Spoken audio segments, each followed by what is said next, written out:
It's fascinating. Yeah. All right, here we go. Everybody's favorite. Yes, Andy. That's not funny, it's just common sense. Woohoo! Nailed it. Somehow I had to edit a video the other day, and now all my VLC stuff's backwards. Can't fix it. You notice that was like E2 red to or. All right, well I download some stuff. Want to pick up my team 1, 2, 4, 5. Han 1, 2, 5. 3, 1, 2, 3. 1 through 4, Davika. That's you. Tell us your choice reference. Tell us the page, because we got our books, and we do. Yeah! I'm only an IB English, and I brought a book. Who stole my book? It's my book. Somebody just stole my book. It was you. It was you. Seriously. Yeah, it's my piece of paper right there. All right, borrowed my book. All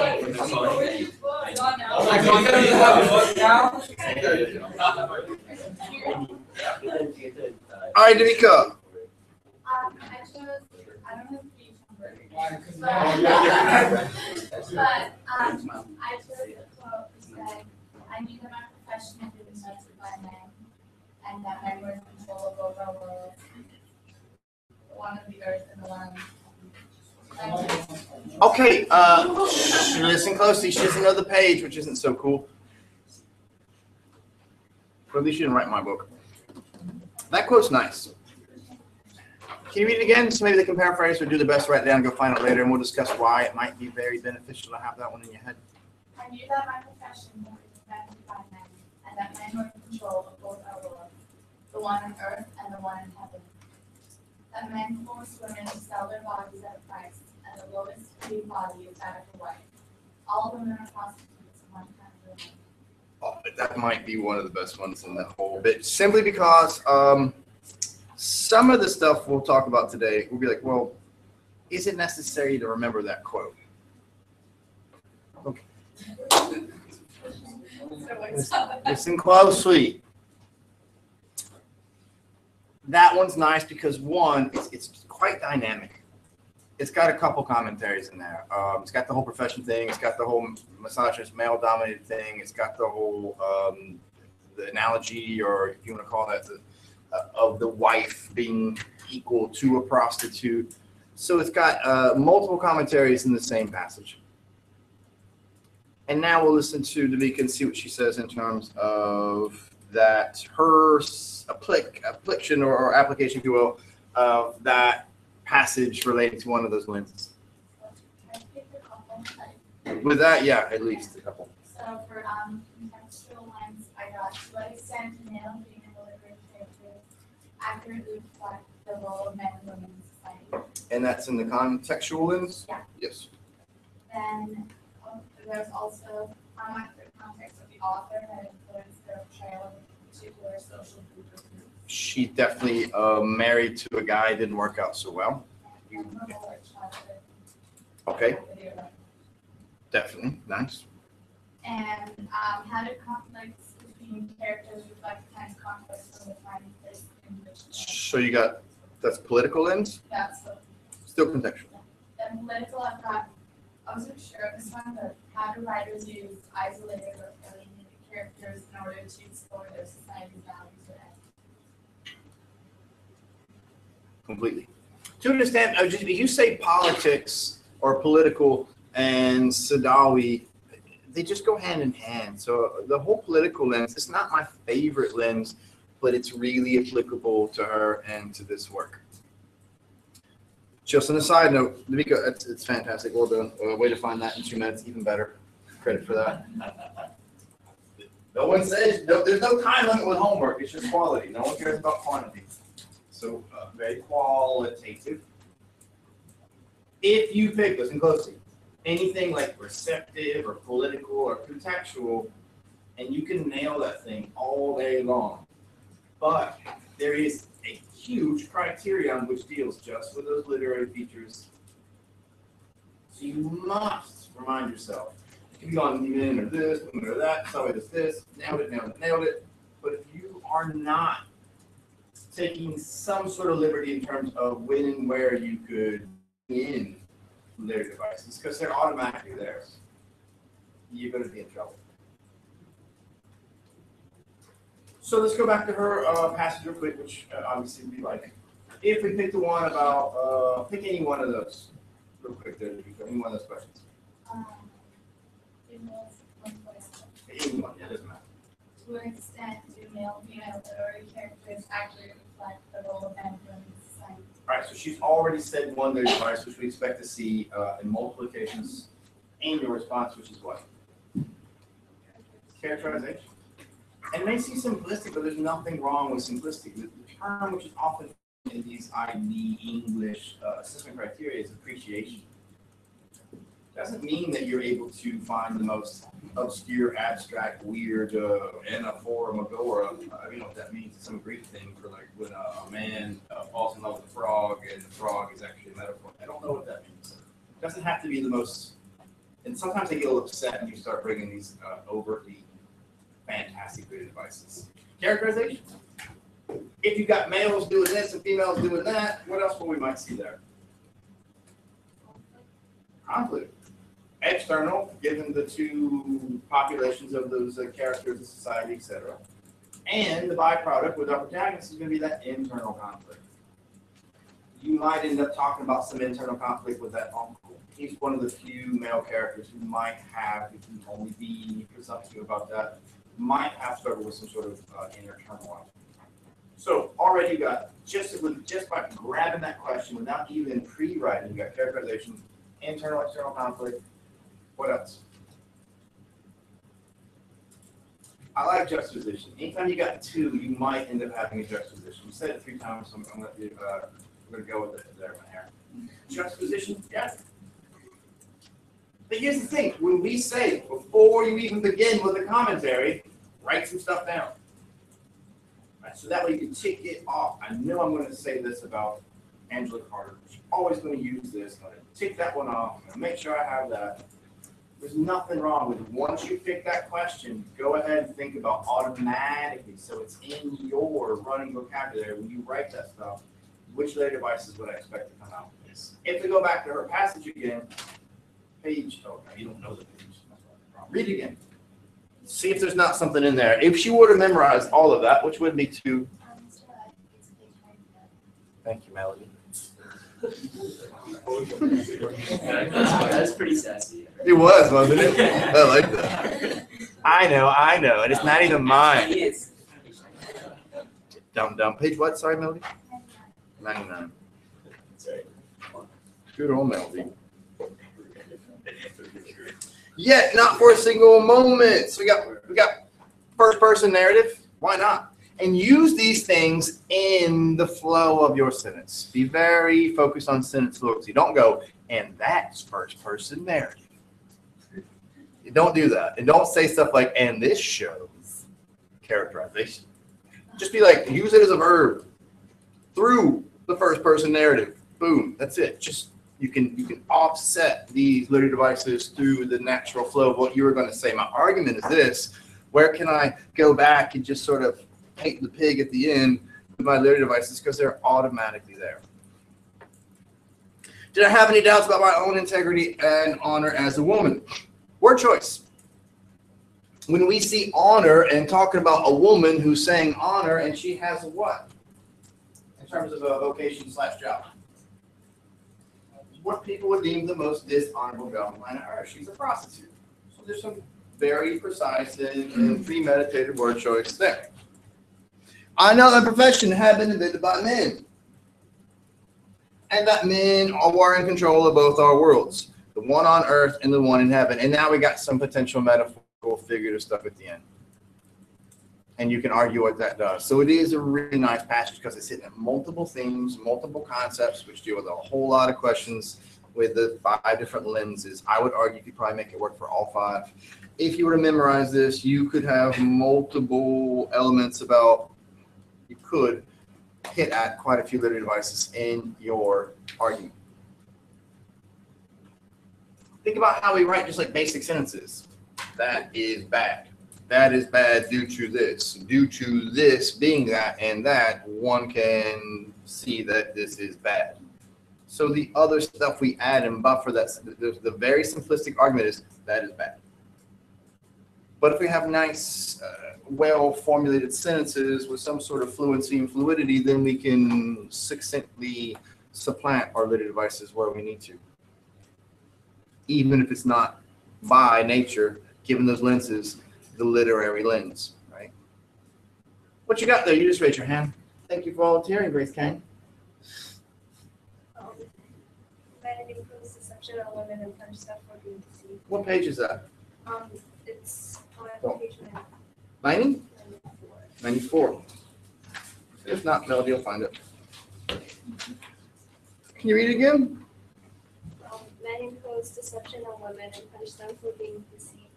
Force them down to the lowest level and punish them for falling so low. Bind them in marriage and then chastise them with communal service for life or insulting bills.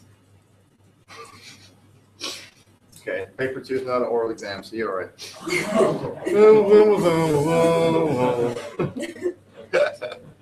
No one can hear your lack of commitment there in your handwritten response, so it's okay. All right, so what do you have in there? What questions or better yet, what lenses do you think this would readily apply itself to? Contextual lens. I used similar ones to do that. Ooh, what? Use what? Similar ones with the do that, like the one she. That's fine. Here's the thing. Guess what? The book is repetitive. That's why I picked it. We picked it because it's fantastic. You might not like it, you might not like it, but it's on the prescribed list. So guess what? The IB likes it and lots of other people like it. We picked it because it's not 700 pages because somebody wouldn't read it. It's just me being practical. And it's quite redundant in nature. So how many times does that I motif come up in here? Ooh, a ton. That one's nice because it sounds like a lot of other things she says, but that might be the best passage where she says that idea or those ideas. So of course, you end up saying the same thing as she does. Every page you could argue has some sort of political receptive lens because she's trying to get a point across through the whole work. What else you got? For the lenses. Come on by. You got a PDF of that? Where is the point? No point. Here's point of mine. Here. Men impose deception on women and punish them for being deceived. Force them down to the lowest level and punish them for failing so low. Bind them in marriage and then chastise them with menial service for life or insults or blows. Nice. It might be very focused on one thing, but the word choice, the connotation, maybe the allegorical or metaphorical representation of some of these things. It almost sounds like a beast of burden, right? You wouldn't treat a human like this, especially your wife. And this sort of characterization of men as being inherently what? Evil's rough, but yeah, that's really what it's getting at, and definitely hypocritical. They impose deception and punish them for being deceived. So it's like, I told you not to do that, you did it, now it's like I can't win for losing situation, right? And if you're married to Sheikh Mahmoud, you're not going to win. Even if that's your thing, even if you like open sores on an old man's face, if that is your cup of tea, his personality is just not going to be nice. Oh, come on, everybody likes puss face. Chastise them with menial service for life or insults or blows. So menial service is not nice because you're not allowed to blossom and do what you're supposed to do. You have all this potential. I'm not allowed you to do that because you're a woman. Women can't do that stuff. That's not nice. We get that everywhere on planet Earth. Then she has this sort of falling in terms of the negativity of the sentence as we go through it. Insults, which is bad, verbal abuse, and then we have the physical abuse. So you can see how it sort of goes into some sort of funneling approach. Nice. I'd be okay with this because it's quite different from that. Not terribly, but a little bit. Anybody else? This works. It works. You go into this thing, man. Batman, what superhuman strength does Batman have? You nerds. What? He doesn't have anything. He's got. No, he's super smart, but he's not superhuman. Batman versus Superman's coming out. It's that. Batman's not a super. Doesn't have any superpowers. Yeah, he doesn't have any No. superpowers. Basically, at this point in time, you're a superhero guy. My life is. It's like, if being super smart makes you a superhero, Dylan can fly.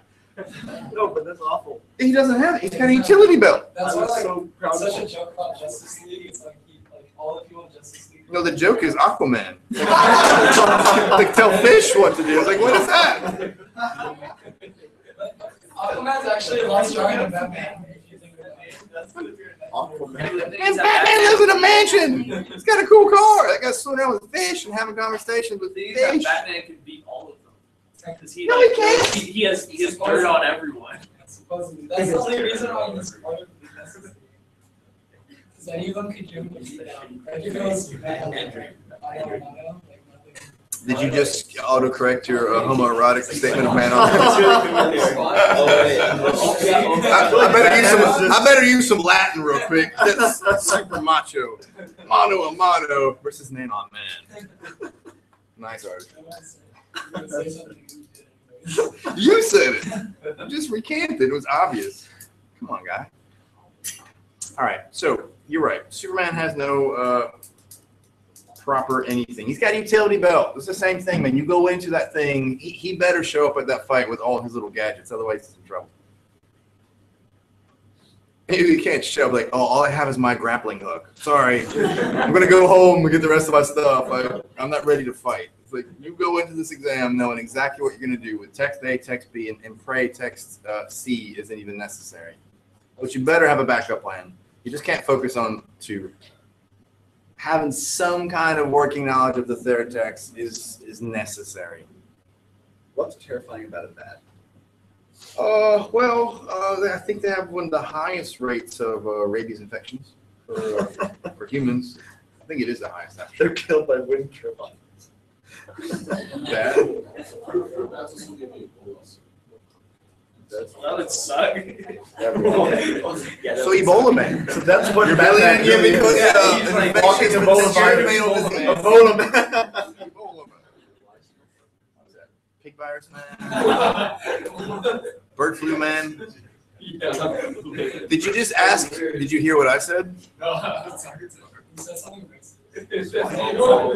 But I don't care about that because that's par for course. But you're actually. Did you hear what I said? Did you just? But you did. Did you hear what I said? You were so proud of your racist manner. You had to make sure Martin heard it. Martin, did you hear him? Yeah. Oh, so you have to repeat it. That kind of makes sense. We do live in Guangzhou. But if you say something racist, but it doesn't. Has nothing to do with 1.0, but keep going. Yep, I'm all right with It's so that. racist. Like for example, like if I made like if you're not European, but I said something racist, assuming you're European, would that still be racist to you? You mean like does a tree make noise that falls in the woods and no one's there to hear it? Is that what you're asking me? Like for example, like if someone made like racist, like You should be offended by racist comments even if you are not a member of that race. Yes, absolutely. yeah, so.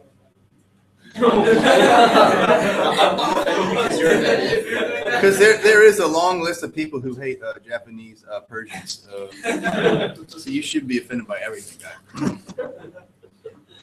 We call them Georgians. For Japanese, I'm not sure what that is. All right, have a look at your somebody's interpretation of our comic devices and terms. Having working knowledge of the subject-specific language of any text is important, man. If you're talking about poetry, poetry, you may be the most analytical guy we have here, but if you're not using poetic terms, it is a problem. So the same thing with anything which is graphic in nature, especially with this comic/graphic novel. Pull. Hey, Nikki, give us the number 1 through 7. 1, 2, 3, 4, 5, 6. 1 through 3. It's really just 1 or 2. Did you guys work together? Oh, I messed up. I didn't have a number set again. All right, give me another number between 1 and 2. All right, yeah, you two guys over there. I didn't already decide. That's all right. Wait, like, you can't just. I have to. I know. Well, I know. She picked the table, not me. That was table 1. She said 6. I went around. You're 6. You got 2 options. I said 1 or 2, but I forgot to have the 1 that you guys are 1. He's 2. So I said, can you do it again? Wait a minute. I was like, those 2 guys are 1. She said 1. There's the whole how it played out there, guy. Assuming yours is there. Tommy. June, Lou, Tommy.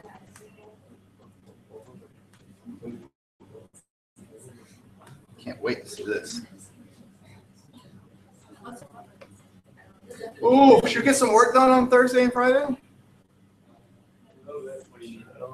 Outside of Hot Pot?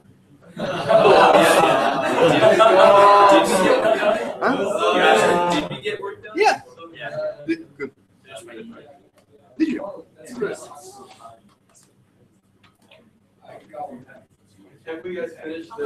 What do you think I was talking about? I didn't know this was like. I thought you asked if we should do work on Yeah, on this Friday. Thursday, Friday. I was like, well. No. No, that's inevitable. Seeing how much we don't see each other, I'm not gonna be here either. So, shins in, grade 8 football. Wait, what? Oh, for real? For some reason, it doesn't want to scroll down anymore. It just kind of stops right there. I find that in the document. You're a joke. I've heard that. It won't be the last. It's all right. All right, boys, you got some work to do. Well, you can wait till tomorrow to do this because that's fine. It's your birthday. Is your early birthday? Yeah. Should we sing happy birthday? Yeah. Sing it Korean. Also want to sing happy birthday. Why not? It's really important because it's almost Dennis's birthday. Oh, tomorrow's Mark's birthday. Yeah, also that. What? Blake, you ready to lead this in Korean? Happy birthday, That's how you say it. You start with what? What? Go.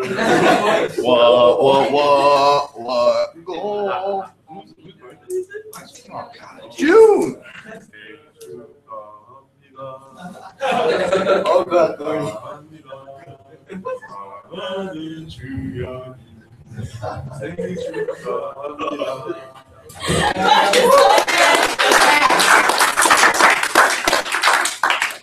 That's racist right there. Scoot away from Korean birthday song. It's so heartwarming. That's right. And you slip backwards? All right. Yeah, you got some work to do on a non-birthday day there, guy.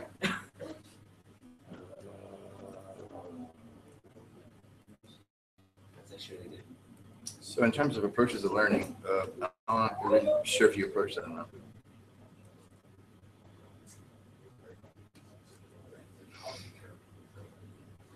All right, Nikki, 1 through 7. 1, 2, 3, 4, 5. Sure, 1 through 4. 1, 2, 3. Grace, who'd you work with? What? Who uploaded it? Grace. Grace? Are you sure about that?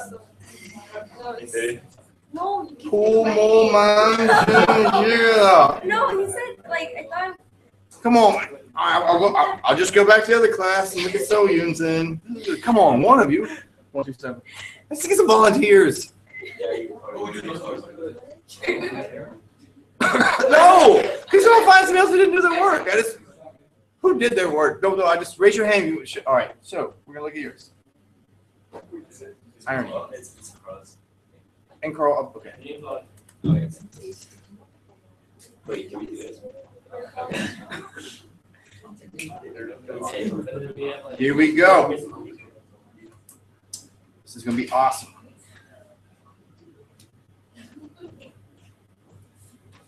How old are you today, June? How old are you today?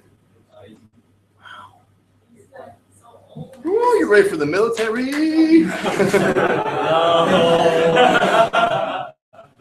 Happy birthday.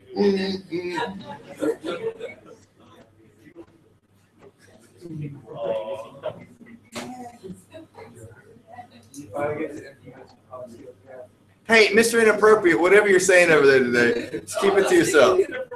I don't know what you're saying, but anytime you have that sort of mumbling conversation with Anika and you ask her of her knowledge of your allegedly known pop culture, it's always like something we should talk about.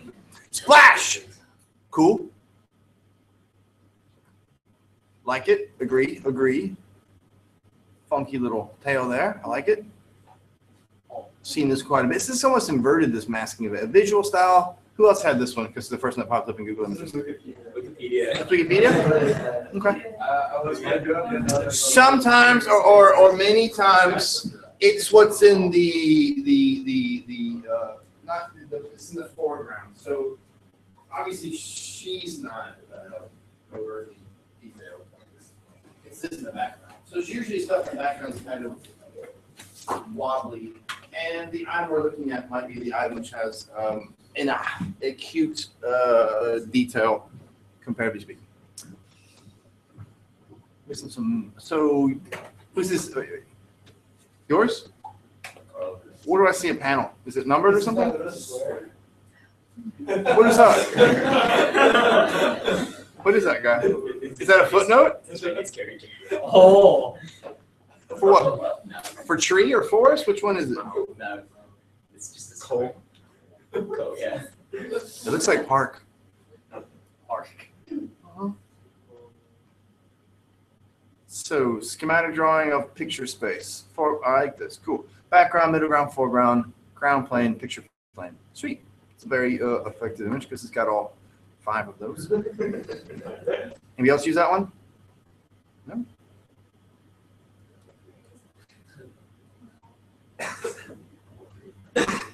What does we got right here? So caption, all right, at the bottom, all right, so non-dialogue information. So external and internal dialogue. Thank you for not having Professor X.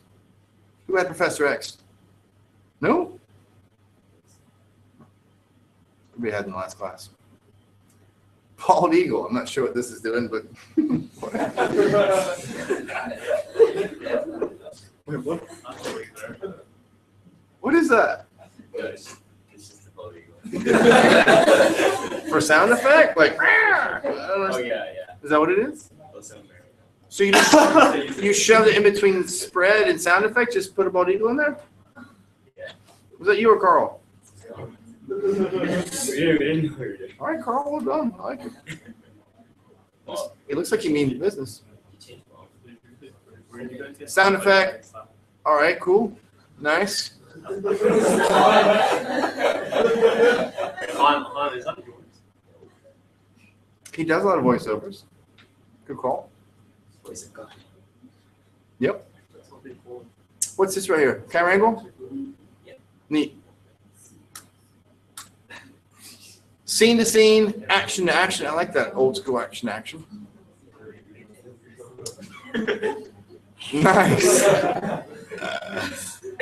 No, but Yes. didn't I say that you use like one bad, not all of them bad? Just pick your worst bad one. That's pretty good.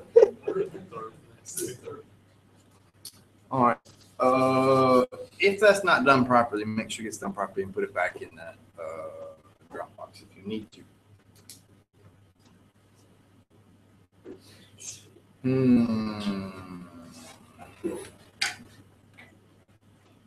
Let's mix this up a little bit here. Let's do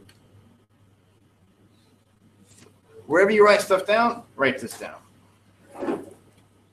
It's going to be a lot.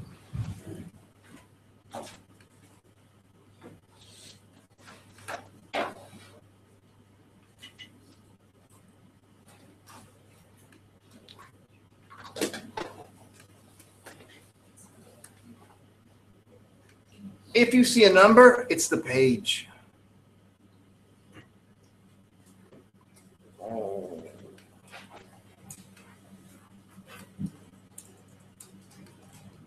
Sorry. Being stubborn. Page 4. We can argue if this is authorial intrusion, but do understand when you're IB anything, you can segue comments, much like authorial intrusion. Not saying it is, but you're identifying the fact that whatever an author's doing here has elements which are comparable to some other known feature, device, structure. Authorial intrusion doesn't happen much in a work. It's very strange. It's literally the author coming out and talking to you, not as a character or anything like that. That's the thing with this. We can argue that art is a character. We can argue that he is the author, he is, but is he the narrator?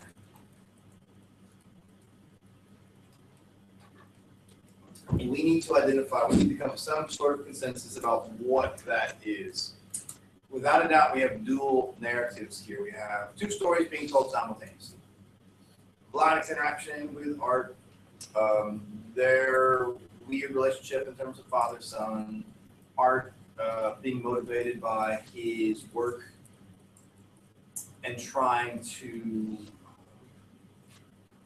we'll talk about what art really wants out of this relationship. It's extremely self-centered, or there might be some sort of symbioticness that he wants this as the base of the story, but he might also want to spend some time with his dad.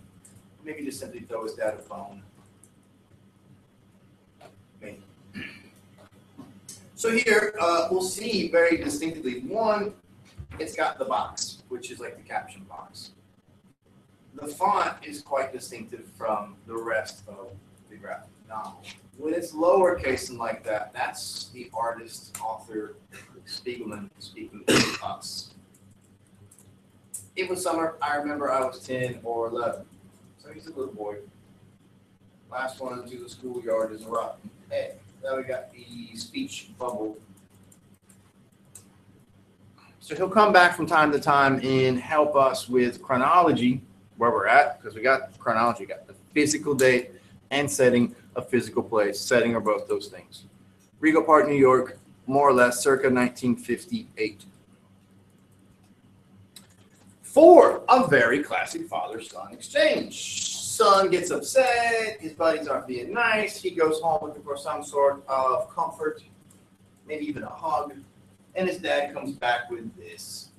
If you lock them together in a room with no food for a week, then you could see what it is, friends.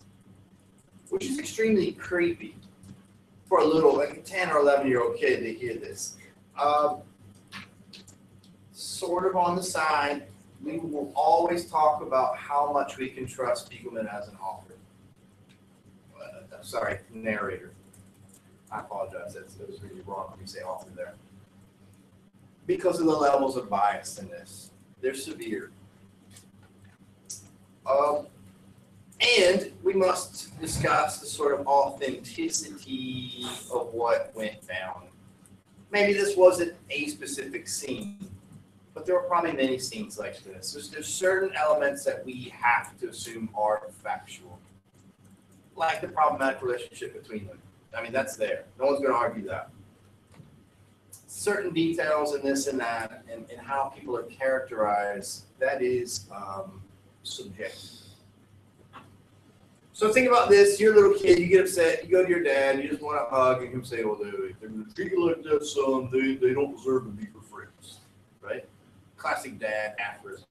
And he says this weird thing about starvation in a locker room and people potentially killing each other for a scrap of bread. It's really messed up. Does anybody know anybody? Don't raise your hand and say Uncle Remus, wherever that person is. Anybody know anybody who might have experienced some pretty messed up stuff? Just two of us, 3, 4, 5. Oh, I'll raise my hands now. Good. Could be a grandparent. Do they talk about it? Just say yes or no. No. Yes or no? Yes. Okay. Just say good thing or bad thing. Good thing or bad thing. But they talked about it? Yeah. Good thing. Should be a good thing. But here, not such a good thing. Yeah, he doesn't need to say stuff like that to that little guy. It's not really comforting. It's quite upsetting. It's macabre at best. I used to work with a man who was a Vietnam veteran. Once again, can you trust your narrator? He used to say the most messed up stuff all the time. It was like really messed up. Like, as if it was an idiomatic expression. You know, it's raining cats and dogs. That's an idiomatic expression. And some other just really messed up stuff has nothing to do with cats and dogs, as if it was some just common phrase. Oh my God, this guy's messed up. So yeah, it's good. It is good if it's hard to talk about things, but not when they are out of context and just sort of repetitive and macabre and of nature. All right. So we'll talk quite a bit about the Vietnam War too as we go into the things they carried.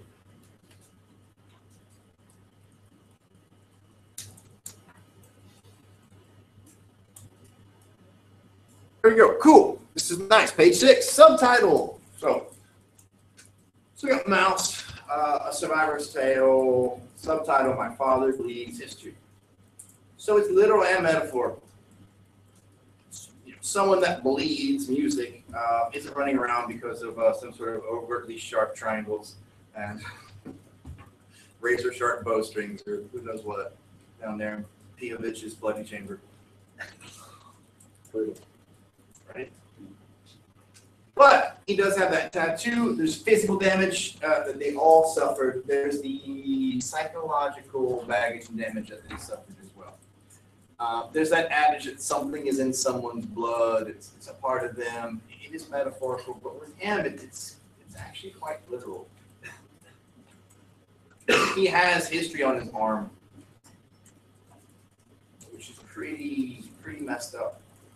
Just like with our Heart of Darkness, primary sources of the Congolese, people who had been amputated. That's the guy. It's like, you know what happens to that guy. Page 9, we've got some allusion to the Sheikh. It's also thematic, right? Vladek is exotic and wild, maybe. He is a man's man, interesting enough. And he does fill a male-dominant role. So there's the Rudolph Valentino image that they're sort of going to play with on page 13. And that's extremely, I mean, this is not, you must keep thinking about this. This is not super cool of art with his dad. This is not characterizing his dad in a good light. If you were to say, my dad used to be really good looking and a bunch of girls liked him, oh, I don't think anybody would have any issues with that. My dad's good looking, which sort of means you potentially half good looking. Looking who your dad married. But this is not flattering. This is him like kicking this girl off as she's frantically holding on to his leg in desperation. So it makes him look like a jerkhole. So art does not really care, maybe, at times, to show things either if they weren't super positive about Vladek, he's going to be overtly objective and show the audience how things were, or just maybe he's going to overemphasize certain aspects because he has issues with his dad. Some sort of retribution, some way. We just do that. Sometimes we are the biggest jerks to the people that we are supposed to love the most. Unfortunately, that's human nature. Page 11, dialogue, which is about 90% of the whole thing. Have not seen in 2 years, which is strange. They live basically in the same city. And so from an early establishing of the narrative, we're not really sure why that is, but it's a telltale sign to us that things are not right between this father and his son. He might live half an hour at the most from his dad. And to not physically see each other in 2 years is not a good thing. Well, Father Rigo Park, I hadn't seen him in a long time. He says a long time. Cool, huh? That's him kind of being maybe biased. There we get Vladek affirming, right, how long it has been. 2 years. Oof. 12. Nice little silhouette, or however you want to define that, of the survivor's tattoo. It's nonverbal narrative. There's so much of this is what we're going to call nonverbal narrative. It's pictorial, it's graphic, it's telling a story without language. And this thing is extremely non-narrative heavy. The images speak volumes.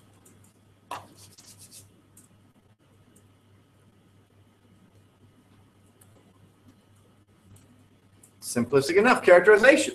There it is. There's the specific appropriation. That's what it is. He's borrowing it. We'll call it an illusion of the shape with Rudolph Valentino. And he said, I had a lot of girls, what I didn't even know that would run after me. I was at that time young and really a nice, handsome boy. Which is a classic dad thing to do. No one knows any difference. Your dad will tell you that he won all these awards and he was captain of the water polo team. He didn't have a pool at your school. Shut up. All these fantastic records he broke. You're not going to know any difference because there wasn't an internet back then. All right, so if you plan on having a family in the future and want to lie to your son, start creating false web pages right now. Register them with Google so they pop up in searches. And hopefully many years down the road, your kid will believe all your fantastic stories. Characterization. Vladik is characterizing Lucia as aggressive. He might be attempting to excuse his very poor behavior regarding Lucia. So this is cool. We don't know anything about this woman. Art knows nothing about this woman, what happened to this woman. He only knows her from Vladik's recounting of his story. If we use the shake illusion there to sort of justify, or maybe be like, well, this is how art sees that relationship, how it was, it's not positive for Vladik.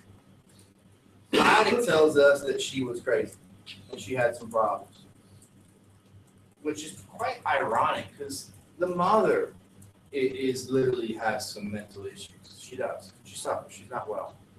He knows that, and he still marries her. And we'll find out maybe why Vladik makes these life choices in terms of who he marries and who he chooses not to marry. He says, eventually I took Lucia to dance. Do you live alone? Yes. I have a small apartment. My parents moved to Sosnitz. I'd like to see it sometime. Maybe sometime. So there, it's like she's super, super aggressive. I mean, we don't know much about how that was, the climate of the culture. We can assume anywhere in 1930-something and anywhere on planet Earth, people are still quite conservative. With their religious ties and whatnot, this probably did not happen. It was probably the other way around. It was probably Vladik going, oh, you don't look so well. Maybe you should lay down for a bit. I got some cool etchings. You want to come see them? Yes. Got some cool comics. You come back to my place. We can watch YouTube videos.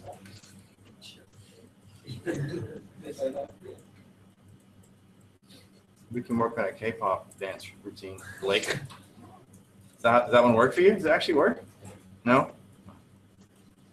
Characterization. Vladik has ongoing intimate relationship with Lucia, which would have been extremely rare back then. Some sort of premarital, amorous relationship. Good Lord. He knew what he was doing. So why did she do it? She probably liked him a lot and thought maybe he would ask her to marry him, he would ask her to marry him at some point in time. What do we call this? He was what? What do we call this? It's not offensive. I don't want that. It's like it's uncool on him. What's the verb we use for this?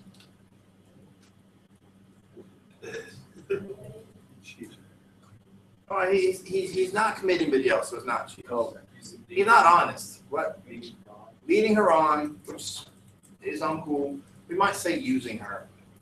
Leading somebody on, you still might not get too terribly hurt. That using has a physical connotation. So he's using her. We saw each other together for maybe 3 or 4 years. Let's get engaged, like. It's late. I'll take you home. Uncool. Anybody else creeped out by the female mouse in the negligee? Yeah, it's weird, isn't it?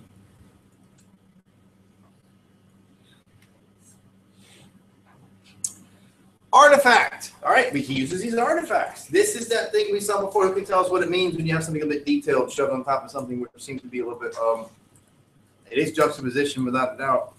Now go back to your terms and decide what we're going to call this because it's there. Find one that looks like this. First element that is imposed on framed cells. Strength, symbolic. And it's also human nature. We hold on to these things, right? Things that we remember that were important for transition or maybe a trip, a journey, all that stuff. And it's got some factual stuff written on it. 35 or 40 miles.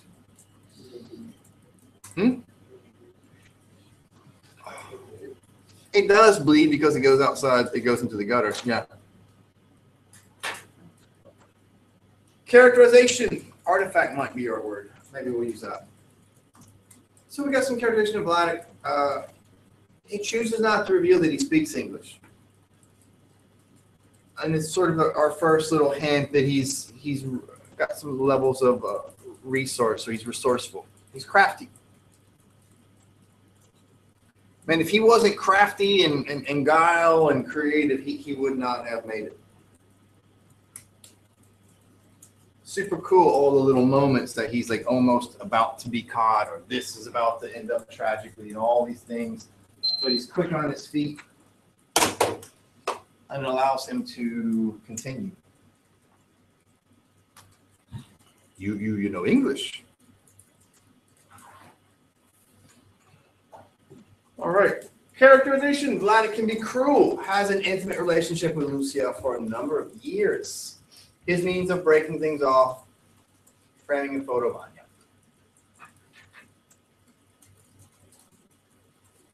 Which is really, pardon my French, poopy of him. It's quite loud. It's a lowish thing to do. Yes, thank you, sir. I know it's getting boring. No. I'll switch it up. You're right. We've been doing the notes for too long. Thank you, Dylan. Love that guy. Think about what that is. It's like, man, most of us like, oh God, I just realized. He knew the whole time. But if you were in some relationship, because you're all inherently decent guys, right? Han? You'd be like, okay, I'm going to take her someplace public so she doesn't murder me. And that way there's witnesses. I'm going to say lots of really nice things about her. And I'm going to explain myself. It's not you, it's me.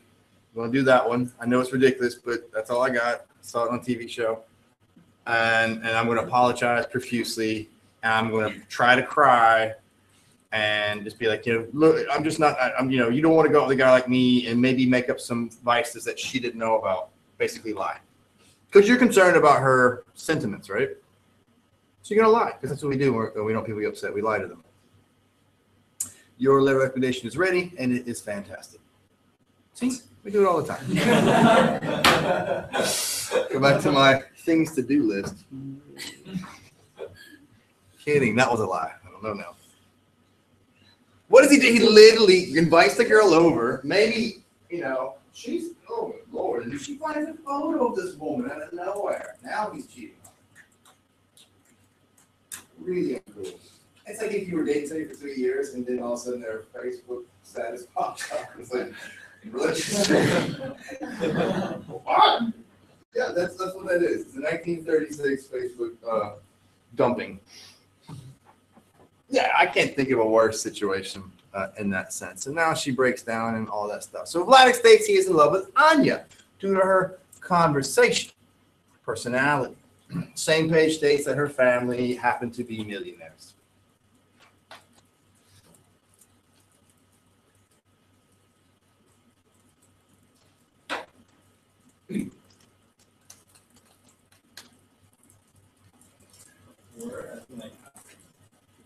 Well, past tense because of the him telling the story.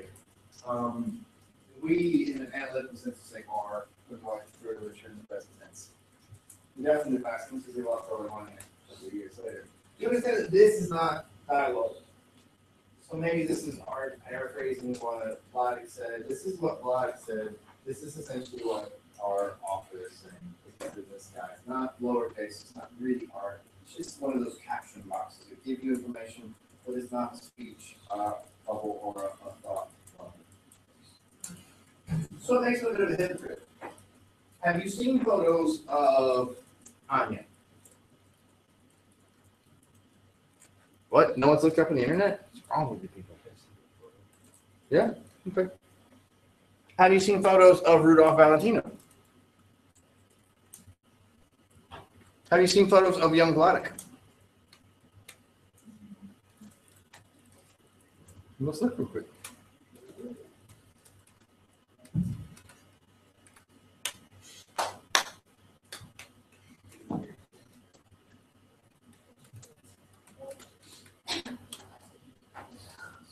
Who's Vlad?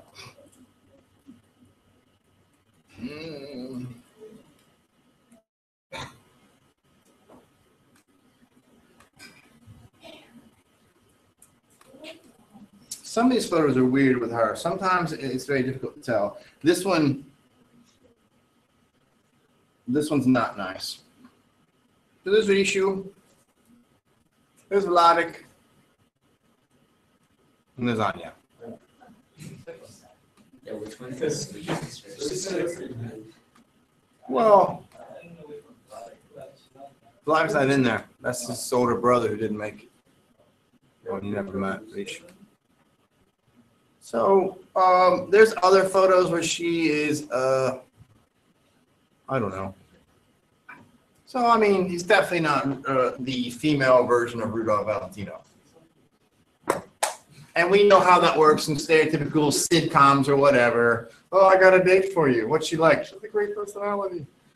Anytime we start conversations off with people's personality. Wait, are you sure? How's your personality? Good answer. Compared to my good looks, it's not so good. All the ISB girls like me. That was a good one? Oh, I couldn't remember which one it was. I was like, it's one of those two. Thank you for clarifying. Greatest victory in high school. Characterization. Vladik is characterizing Lucia. Oh, I'm sorry, I did that right? Oh, I lost my track. Page 18 and page 19. Good. Last one. Characterization. Vladik snoops through Anya's stuff. Interesting. Kind of a bit of a untrustworthy. He's sizing her up for her womanly duties. Housekeeper, and if she was sick, then what do I need it for? If she's bad off, then I won't marry her. Which is extremely male-centrical, misogynist, if you want to call it that. You know, he wants to see how she organizes her stuff. Which I guess, I mean, if you're in the process of getting to know somebody, you're going to be curious about them. I guess isn't too bad. But if we really look at it in terms of him saying that, I marry her, I'm not going to marry her. He has some other things which aren't necessarily wrong. Not necessarily, you can't necessarily blame him for these things, but art can. If you are a 20th century prosperous American kid, you can completely blame people for doing some un-American, I hate to use that term, but that's all I got right now. Because that's that ideology, you know. Who do you marry? The person you love the most, right? So sometimes, you know, in that sort of idealistic scenario, we might not be able to understand why people have other factors involved with that. And we're quick to judge them when they do things which might be a little bit against what we constitute as being the right choice. All right, find your notes for the day. They look like this template right here. Observations. You know, I saw this, I saw that. We'll see a good observation today. Here's one, write it down. I was going to say it in a few minutes, but you already have it down. And it'll be a good example of what this observation might look like. I'll paraphrase. But Spiegelman says in a few minutes here, he's like, well, that's the positive thing about drawing in such a rudimentary way. It doesn't really matter if things aren't exactly the way they're supposed to be. So he's being frank about his own style, because he has different styles. But the style he uses for mouse, he calls it loose or rudimentary or basic. And he's saying, well, if a scene that I've drawn isn't super detailed, it doesn't matter if some of it's not accurate. And so what he's sort of saying is we'll focus on the larger concepts like good, bad, black, white, the emotional content, and maybe not gravitate to all this elaborate, detailed things, which makes sense. You know, if you want to tell somebody something very, very specific, you want to make that as blunt and simplistic as possible.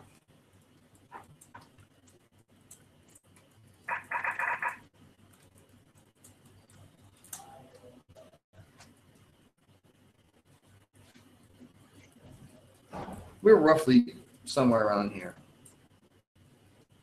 I think we saw. No, they were at the scene where we talked about the trees. Hanging. No, like where he stood. Yeah. Stood where his house was. So if it's the trees, it's past the house thing. If it's the house thing, it's the house thing.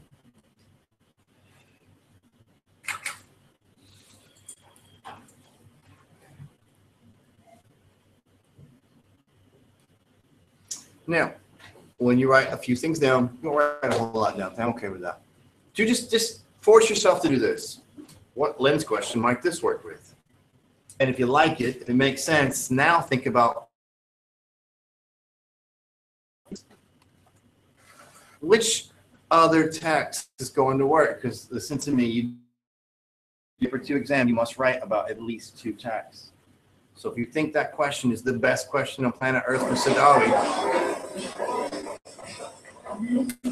if you like it for Sadawi, it means you must equally like it on a balanced, equal level for one of the other texts from part 3, which is going to be either Mouse or The Things They Carry by Tim O'Brien. American Irish people lived in a Jewish community that numbered more than 30,000 before the war.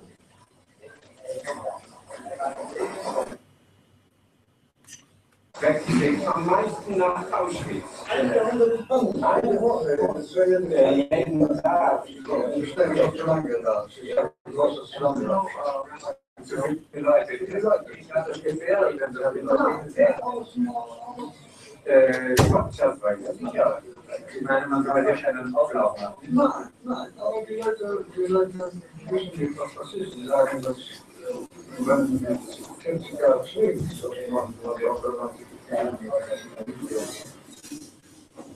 Now matches.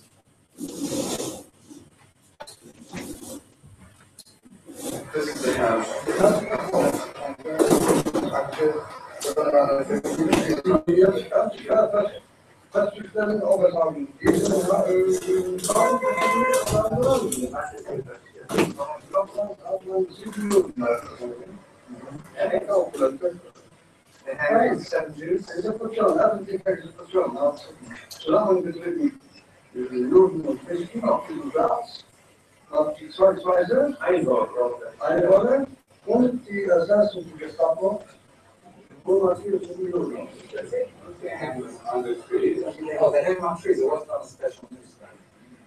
This is the way I visualized what happened based on what I was told. I didn't know that.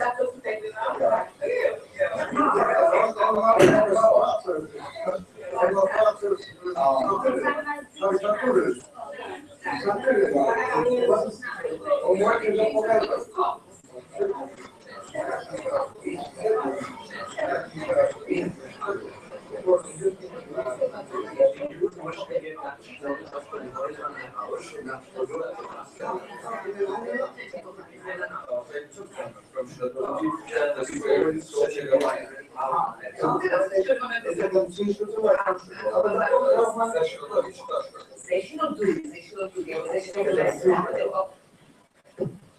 Jews were required to assemble at this sports stadium, where they were to be separated out. All the Jews in Sosnowitz were told to come here. There was about 30,000 Jews, and they were selected. They were chosen by whether they were healthy or sick, working, young, old.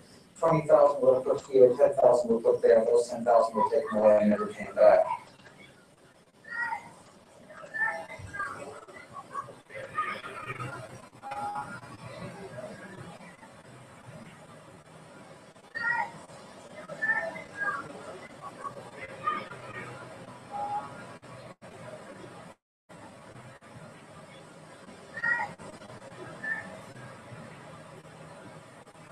And you drew that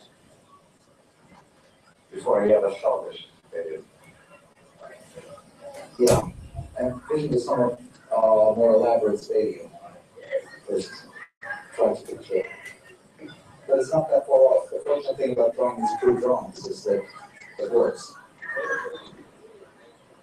The young are playing football and they don't know. Yeah, this could be another planet rather than the same piece of ground. It is another planet.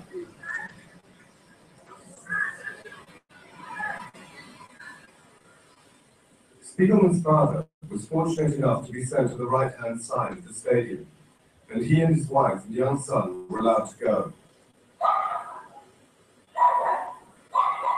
For days on end, the Spiegelmans and the other surviving Jews were crammed together in only 4 houses, thousands to each house. Many of them died, many jumped from these balconies. At that time, the Spiegelmans had one child, a 3-year-old son called Rishu. Vladek managed to escape with his young family through an underground passage.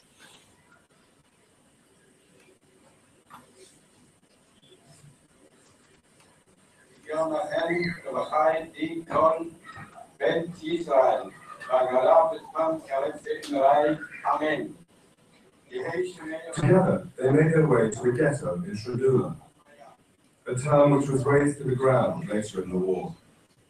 Fearing for the safety of their son, the Spiegelmans sent him to relations, hoping he had a better chance of survival with them.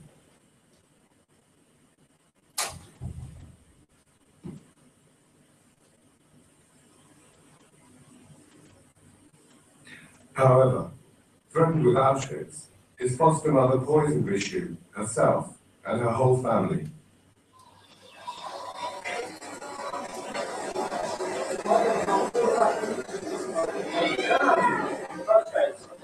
For the last time, the Spiegelmans managed to escape back to Sosnowitz, where they hoped to go underground. This was the Jewish neighborhood, this was the main drag, you know, and the whole time what I'm trying to do is trying to see the old push carts, the peddlers, trying to find that lost world of my parents, you know. And for the most part, what's here is so present that it's hard for me to replace it with what I saw before. Maybe it's a kind of psychological protection, I don't know. But some of the people the same. I look at the old people and I try to figure out which ones would have helped my parents, which ones would have like sold them down the river. I don't know. But I can't help but look into their faces and try to figure it out. I don't know. And just try to figure that my father once, for sure, many times, walked up and down the street, bargaining, haggling, making deals left and right, both before the war and during the war. I'm sure they see me as a Jew. As my father said, they can smell him. You think that's why everybody's staring at you as well as... Well, no, I think it's as a good proof.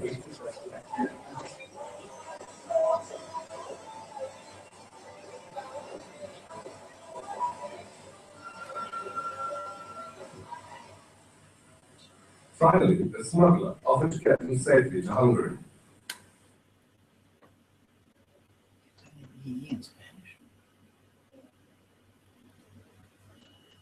But then betrayed them to the Gestapo. Respect.